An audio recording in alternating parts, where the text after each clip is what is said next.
I want to go back and quickly clarify something in part 1. When I speak of the list of pawns that the Black Mamba is going after, I am using the list and the order in which we see the pawns killed interchangeably. The actual physical list is in a different order. By that list, the first kill was actually the second, and the second kill was actually... well, it doesn't matter. The order of the physical list doesn't really matter when we, the audience, is seeing it in a completely different order and context. So when I speak of the list, I am going by sequential, not linear order. It's the way the film did it, it's the way I'm doing it. Okay, moving on. So after learning what a great and awesome character Lucy Liu has, we then go back to the real main character whom we still barely know. Once she's done getting her legs working again, she then hops a flight to Okinawa to see the Man from Okinawa. This chapter is a mixed bag, continuing the trend of doing a lot of stuff that ends up paying off to very, very little. The good news is, the scene works well for what it does. Black Mamba enters the bar to find two wacky characters grumping at each other like an old married couple. At first she seems out of character here, acting charmingly befuddled by their culture, and this endears them to her almost immediately. But when the conversation turns to why she's here, her personality also turns to the somewhat hardened woman we already know.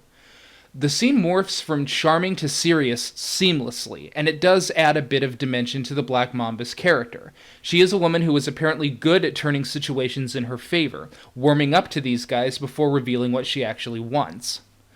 Turns out that the dude at the bar is Horatio Hanzo, a man who used to be in the business of making some pretty badass swords before swearing never to do so again.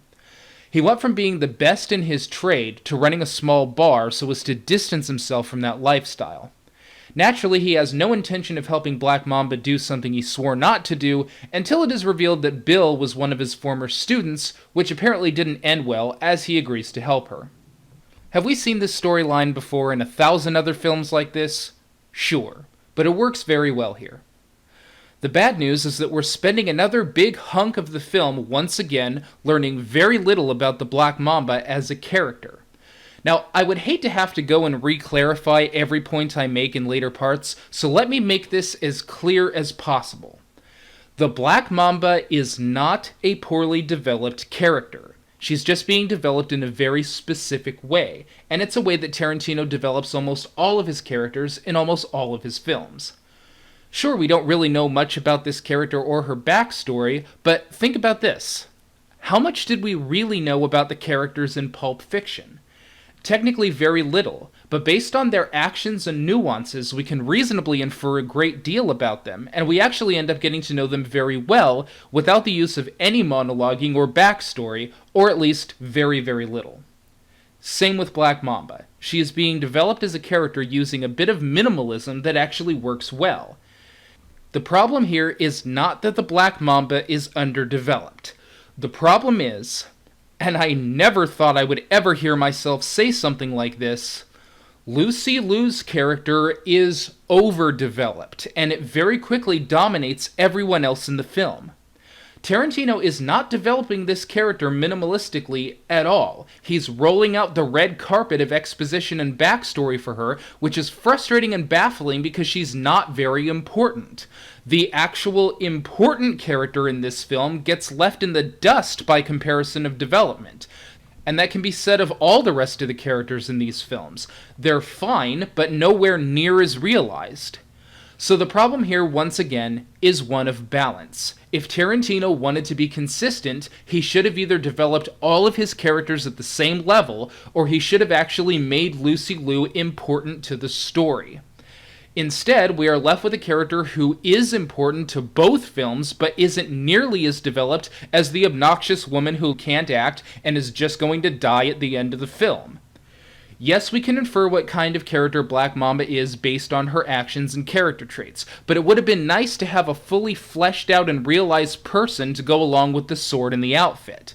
I mean, obviously Tarantino was capable of doing that. He did it for a character that doesn't even matter. But sadly, all we really learn here, aside from the plot points that I mentioned, is that the Black Mamba came, got a sword, and left. That's it. And what's more, This is one of those parts in part 1 that is really gonna piss me off in part 2. Getting the sword doesn't amount to a hill of bullshit in the rest of these films, but once again, we'll go into that later. Which actually brings me to a secondary issue I have throughout this film. The Black Mamba came all the way to Okinawa, Japan to track down a master sword crafter to make her the biggest, most man-splitting sword ever created. Why doesn't she just go get a gun? Considering that everyone in the movie is stupid enough to still be using swords and balls and chains and crap, it would be easy as hell just to shoot him in the head or maybe lob a grenade at them. The obvious answer, I know, is that this movie is being made in the tradition of the old samurai movies. I know. But you can't just set something like this in modern times and expect us to believe that everyone that populates your universe is still going to be using melee weapons.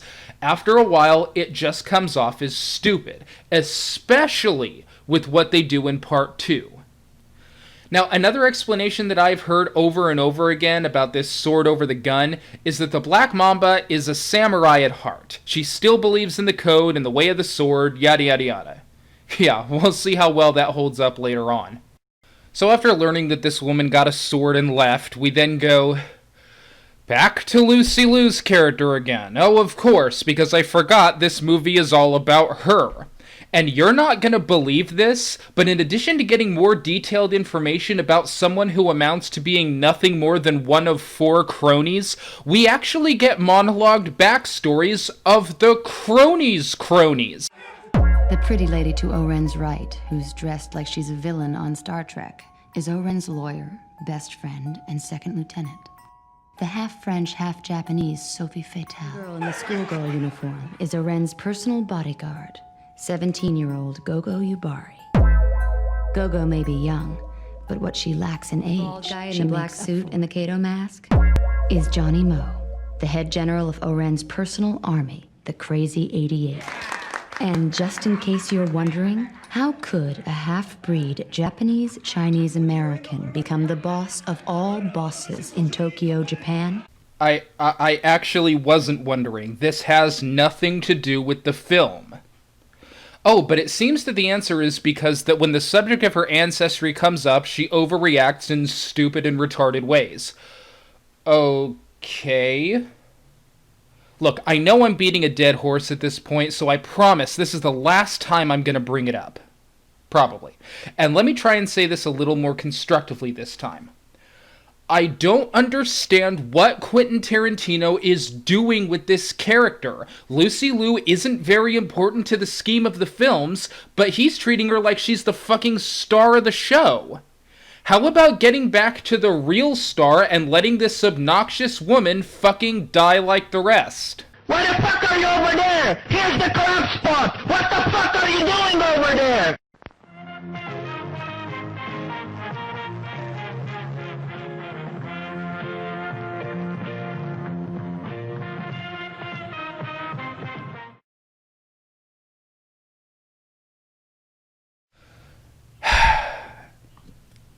This guy's name's Hattori, not Horatio. Ordinarily, I would have just simply laughed this gaffe off and allowed it to join the ranks of some of my favorite review mistakes, from my own Kirsten Dunst's fake real singing voice to Doug Walker's bulldozer forklift. The only reason I'm bringing this up in review is that this mistake seemed to anger people more than just making them laugh at me. I've gotten hate mail about it. Seriously. I'm not sure why that is. Some people seem to think that I was being insensitive towards something. I don't know. I thought about just re-recording the name and posting a revised part 2, but that would be a little too revisionist for me. It's almost like I would be saying, see, I never made the mistake. Which I honestly might do if the mistake had bothered me, but when I realized what I had done, I just thought it was kind of silly. Others did not. So I figured instead of making a revision, I would just make a note of it here, because if I'm going to get my ass kicked over something that I said in a review, it's going to be for calling Simba an asshole. It is not going to be because I flubbed a name. So to anyone who was offended by my mistake, I don't really understand why you were, but I apologize, and I promise to try and get the names right from now on. Okay, back to the review. So after Imu Thermos's character obtains the sword, she hops a flight to Tokyo. And it is sadly only here that I realized that this could actually have been a two-part review. Nothing really happens in our endlessly long final act. Most of the opening time is spent watching people either driving to a destination or walking through a room for 5 hours. But eventually we reach our climactic showdown. All 100 billion of them. And the title of this chapter could have easily been substituted for another title, It Never Ends. Not since Neo versus the Smiths in Reloaded has a fight scene been so tedious and so very endless. And while this scene is definitely more fun and doesn't take itself nearly as seriously as Reloaded, the problem still remains.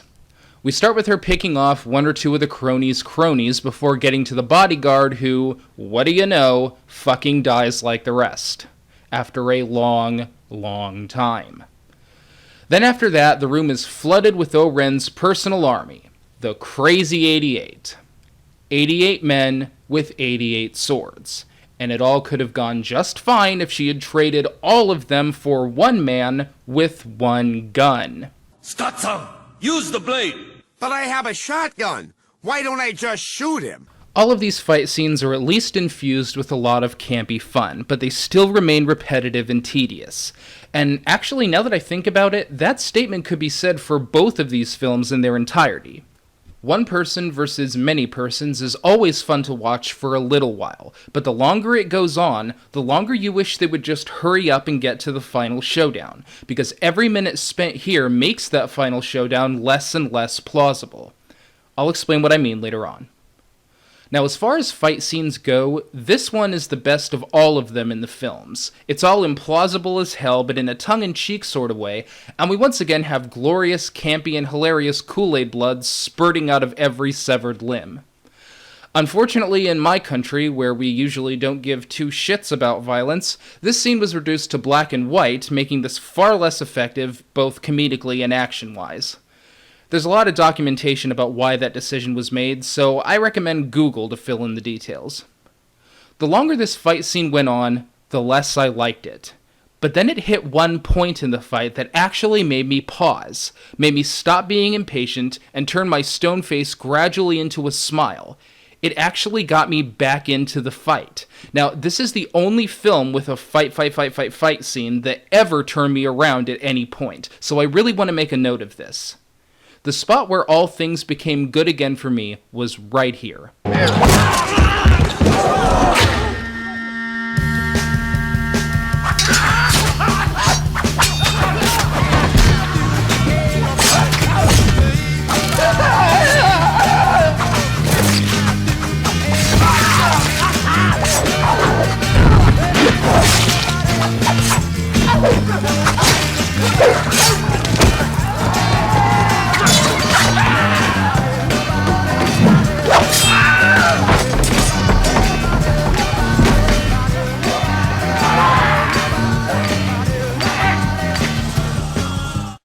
I've often remarked that some fight scenes are so obviously choreographed that they look more like a dance, and I've even sarcastically replaced the word fight with dance to describe those scenes at times. But in this particular instance of this particular fight, Quentin Tarantino kinda turned that into a dance, and I thought that was pretty clever. It was really kinda cool. If I had one complaint about it, though, it's that that particular sequence was just a bit too short, and the rest too overextended. I think the whole fight scene would have been better off if they had just ended it on this glorious high note. Sadly, however, the fight drags on until at one point, it just stops. All of Oren's baddies are defeated, and then it's just Thurman and Lou. And here we reach a showdown that has had so much build-up that the antagonist actually stole the entire film from the protagonist just to get us to this point. And thanks to all the fights that came before it, all the buildup was for nothing. The showdown is completely deflated now. The Black Mamba not only just sliced and diced her way through this woman's bodyguard, who would have to be either just as good, if not better at combat in order to protect someone who can clearly take care of herself, but she also hacked and slashed her way through this woman's personal army. Defeating 88 people with swords is a damn near impossible feat, but going from 88 to 1? Quentin, you just shot your entire ending fight scene square in the foot. All of the tension has been completely removed from this conflict now. The Black Mamba beat an army. There's no way she's gonna lose to this stupid little girl now. And she doesn't. Oren dies. Good riddance. In the end, the Black Mamba leaves the second-in-command alive so that she can relay the message to Bill that she's coming for all of them. Which means that at long last, Lucy Liu's movie is finally over. Maybe now Uma Thurman's movie can finally begin. Now, if any of you sons of bitches got anything else to say, now's the fucking time! Oh, awful. Get acting lessons.